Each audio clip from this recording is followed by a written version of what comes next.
नमस्कार, Rajasthan top 10 news में आपका स्वागत है। आइए बात करते हैं आज की तमाम ताजा खबरों पर।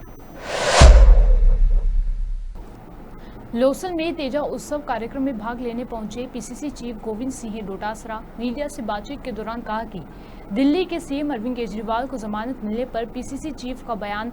गोविंद सिंह डोटासरा ने कहा कि हम तो पहले से ही कर रहे हैं कि ईडी सीबीआई का दुरुपयोग हो रहा है। राजस्थान में 6 उपचुनाव हैं जिसमें बीजेपी शून्य रहेगी। मैं जाऊंगा तो सुबह से ही आज लोक देवताओं के दोनों देवताओं के दर्शन करने के लिए मैं सुबह निकला था और बहुत अच्छा लगा। लोगों में बहुत अच्छा जोश है। लोगों में एक जो मैं देख रहा हूं कि 9 महीने से जो भारतीय जनता पार्टी की सरकार पूरी तरीके से विफल हो चुकी है, कोई काम हो नहीं रहे हैं, किधर से काम होंगे, किसके कैसे होंगे, सब लोगों में निराशा है। वो लोग कह रहे हैं कि हमसे भूल हो गई और ये बीजेपी की सरकार बना के पता नहीं, एक कोई मंत्री इस्तीफा दिए बैठा है, कोई कह रहा है मेरा काम नहीं हो रहा है, एमएलए जो है वो कह रहे हैं हमारे काम नहीं हो रहे, सरकार में ब्यूरोक्रेसी हावी है, बेरोजगारों को रोजगार मिल नहीं रहा है, नौकरियाँ निकल नहीं रही हैं, बिजली मिल नहीं रही है, किसानों की फसल बर्बाद हो रही है। लेकिन मुख्यमंत्री विदेशी दौरे पे है, मंत्री जिलों में जाते हैं तो जिलों में उनके भारतीय जनता पार्टी के कार्यकर्ता ही उनको कहते हैं कि हमारे काम नहीं हो रहे, हम किसके पास जाएं। तो मैं समझता हूं कि जो निराशा का वातावरण है भारतीय जनता पार्टी की सरकार के खिलाफ में, उसमें हम लोग इनको आश्वस्त कर रहे हैं कि हम आपके संघर्ष के समय हम आपके साथ में हैं, आपकी जो भी समस्या है उसका समाधान करवाएंगे और हम लोग संघर्ष करेंगे सदन और सड़क पे आपकी जायज मांगों। दिल्ली के मुख्यमंत्री को आज जमानत मिली है, उसके ऊपर आपका क्या कहना है? उपचुनाव को लेकर क्या तैयारी है? देखिए 6 उपचुनाव हैं, 6 में बीजेपी शून्य रहेगी, हम लोग जीतेंगे। दिल्ली के मुख्यमंत्री को आज जमानत मिली है, उसके ऊपर आपका क्या कहना है? हम तो पहले दिन से कह रहे हैं कि गलत रूप से ईडी, इनकम टैक्स और सीबीआई का दुरुपयोग करके केंद्र की सरकार जो डराने का काम कर रही है और नफरत फैला रही है, उससे अब धीरे धीरे छुटकारा मिलने लगा और लोग निडरता के साथ में आगे आने लगे।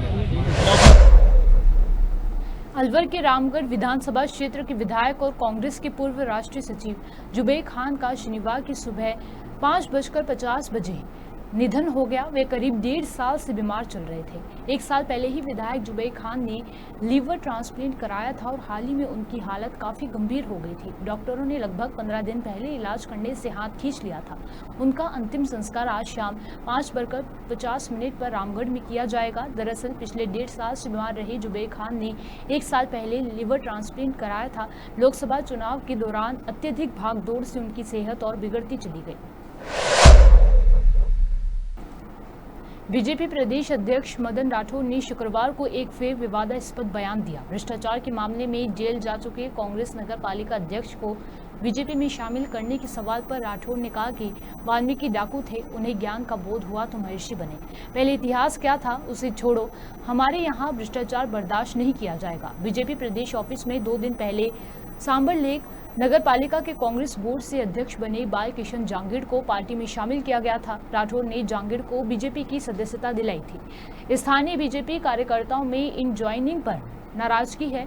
बाल किशन जांगीड़ वर्ष 2019 में 5 निर्दलीय पार्षदों के सहयोग से बने बोर्ड में अध्यक्ष बने थे। 2 साल पहले रिश्वत के मामले में जांगीड़ जेल जा चुके हैं।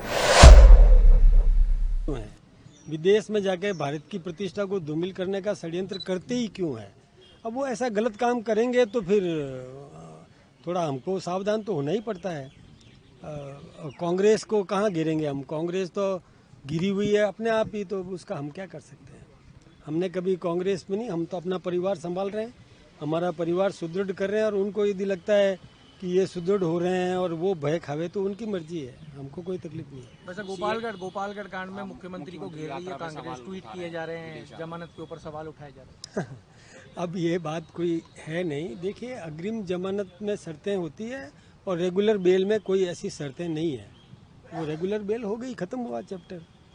अच्छा, इन्वेस्टर राजस्थान से सवाल जुड़ा है। पहली बार मुख्यमंत्री जी जापान गए, कितना इन्वेस्टमेंट, कितना फायदेमंद जयपुर राजस्थान? ये बहुत उत्साहवर्धक वो लेकर के आ रहे हैं। पहले देखिए, मुख्यमंत्री जी गए थे महाराष्ट्र में तो लगभग 4.5 लाख करोड़ का इन्वेस्ट लेकर के आए। ये हमारे लिए बहुत अच्छी बात है, बहुत खुशी की बात है। राजस्थान में संपन्नता बढ़ेगी। जब यहाँ औद्योगिक विकास होगा तो निश्चित रूप से कईयों को रोज़गार भी मिलेगा। और जो अभी मुख्यमंत्री जी गए हैं विदेश, जिसमें कोरिया और जापान भी गए हैं, वहाँ के भी जो सूचनाएं मिल रही है बहुत उत्साहवर्धक है। कई अप्रवासी हिंदुस्तानी वो राजस्थान में आकर के उद्योग स्थापित करने के लिए तैयार हैं। हमने उनको आश्वस्त किया है कि हमारी स्थायी सरकार है, दिल्ली में हमारी सरकार, राजस्थान में हमारी सरकार। हम जो कहते हैं, जो वायदा कर रहे हैं आपसे कि हम आपको ज़मीन देंगे, हम आपको बिजली उपलब्ध कराएंगे, हम आपको पानी देंगे, हमारे यहाँ कच्चा माल है, हमारे यहाँ स्किल्ड अनस्किल्ड लेबर्स उपलब्ध है और हमारे यहाँ मार्केट है। जब कच्चा माल भी मिल जाएगा और मार्केट भी मिल जाएगा तो आपको निश्चित रूप से सफलता मिलेगी। ऐसा हमने एक वातावरण दिया है। और वो जब यहाँ आएंगे तो हम अपने एक अधिकारी को, एक उद्यमी के साथ में एक सचिव स्तर का अधिकारी लगा देंगे। तो उनको चक्कर काटने की ज़रूरत नहीं है, किसी भी विभाग में चक्कर काटने की ज़रूरत नहीं है। बिजली का कनेक्शन चाहिए तो तुरंत वहीं पर एक्सियन को बुला करके कितने किलोवाट का कनेक्शन चाहिए वहीं फॉर्म भरवा करके साइन करा करके दे देंगे। और टाइम बाउंड प्रोग्राम दे करके विदिन 2 और 3 डेज हम उनको कनेक्शन उपलब्ध करवा देंगे। हमने ये आज जो भी वायदे जो हमारे मुख्यमंत्री जी करके आएंगे हम उसको पूरा करेंगे। हम हमारे जो उद्यमी जो अपने गाड़े पसीने की कमाई हिंदुस्तान में लगाना चाहता है उसको एक स्थायी सरकार और स्थायी वायदा, जो वो वायदा करके आएंगे उसको हम निभाएंगे। जो कहते हैं वो करते हैं। जैसे नरेंद्र भाई मोदी जी ने कहा कि हम जो कहेंगे वो करेंगे, वो करके दिखाएंगे। हाँ, तो ये हम लोग उसी में लगे हुए हैं। और पहले जो कच्चा माल हम निर्यात करते थे, अब कच्चा माल का निर्यात नहीं करेंगे। हम हमारा उत्पादन बाहर बेचेंगे, जिससे हमारे यहाँ पर संपन्नता कल मुख्यमंत्री वापस आ रहे हैं साहब। हमारा पूरा राजस्थान पलक पावड़े बिछा करके मुख्यमंत्री जी का स्वागत करेंगे, क्योंकि मुख्यमंत्री जी एक उद्यमशील है। मुख्यमंत्री जी हमारे राजस्थान के सर्वांगीण विकास के लिए प्रयत्नशील है। तो जब वो इतना बढ़िया काम कर रहे हैं तो हम उनका अभिनंदन करेंगे। यहाँ पर पूरा राजस्थान स्वागत के लिए आतुर है। भाजपा में क्या तैयारी साहब, निरीक्षण करके आए हैं? भाजपा तो एक अंग है कार्यालय में, सरकार का एक पीछे बैकबोन है। तो हम साथ में खड़े हैं और हमें तो बहुत खुशी है। हम मुख्यमंत्री जी ने कहा कि बुलडोजर की कार्रवाई, सुप्रीम कोर्ट ने कभी भी नहीं कहा कि अवैध निर्माण को ध्वस्त मत करो, कभी भी नहीं कहा। सुप्रीम कोर्ट ने अवैध निर्माण को ध्वस्त करने का मना ही नहीं है। अवैध निर्माण तो, अतिक्रमण तो हटाए जाते हैं, उसमें कोई बड़ी बात नहीं। आगे बैठाए जाते रहेंगे। अतिक्रमण तो हटाना जरूरी है, नहीं तो ये कुछ बचेगा नहीं, सड़कें नहीं बचेगी, रास्ता ही नहीं बचेगा, कुछ भी नहीं बचेगा। लोग जन उपयोगी जो ज़मीनें हैं जो जनता के लिए छोड़ी गई है वो भी नहीं बचेगी, बगीचे नहीं बचेंगे, पाथ नहीं बचेंगे। तो ये क्या बात हो गई? इतिहास पढ़ा कि नहीं पढ़ा? महर्षि वाल्मीकि पहले क्या थे? डाकू थे। लेकिन जब उनको ज्ञान का बोध हुआ तो वो महर्षि बने। महर्षि, इससे बड़ा और क्या हो सकता है? तो हमारे यहाँ तो इस बात को तो हमको समझना ही पड़ेगा कि कल क्या था उसको भूल जाओ। हमारे यहाँ आया है, हम 0 टॉलरेंस, भ्रष्टाचार पर कतई बर्दाश्त नहीं करेंगे और कानून का काम करेगा। कानून में जिसको सज़ा मिलनी है सज़ा मिलेगी, कानून के ऊपर तो कोई नहीं है। नीचे वाले लोगों से देखिए, शुद्धिकरण हर कोई का होता है। मैंने वाल्मीकि का उदाहरण आपको दिया, नहीं 1 मिनट, मैंने वाल्मीकि का इससे बड़ा उदाहरण आपको क्या दूं? मैं करेंगे, कतई बर्दाश्त नहीं करेंगे कोई भी आए, लेकिन अपना आप को जो पहले के पाप है वहाँ छोड़ के आए, यहाँ आकर के। राजस्थान में 6 सीटों पर उपचुनाव होना है। बीजेपी, कांग्रेस से लेकर अन्य दल भी चुनावी तैयारियों में जुट गए हैं। इसी बीच भारत आदिवासी पार्टी ने प्रदेश में होने वाले उपचुनाव में अकेले उतरने का मन बना लिया है। इससे पहले हुए चुनाव में बीएपी का कांग्रेस से गठबंधन था। बीएपी 4 सीटों पर अपना प्रत्याशी उतारेगी। इनमें दौसा, देवली, उनियारा, 84 और सलूमपुर सीट शामिल है। नागौर में रेवत राम डांगा और हनुमान बेनीवाल के समर्थकों के बीच जमकर बवाल हो गया। मंच से जब बेनीवाल भाषण दे रहे थे तब ऐसा बताया जा रहा है कि डांगा के लोगों ने बेनीवाल के लोगों पर पत्थर और चप्पल बरसाए।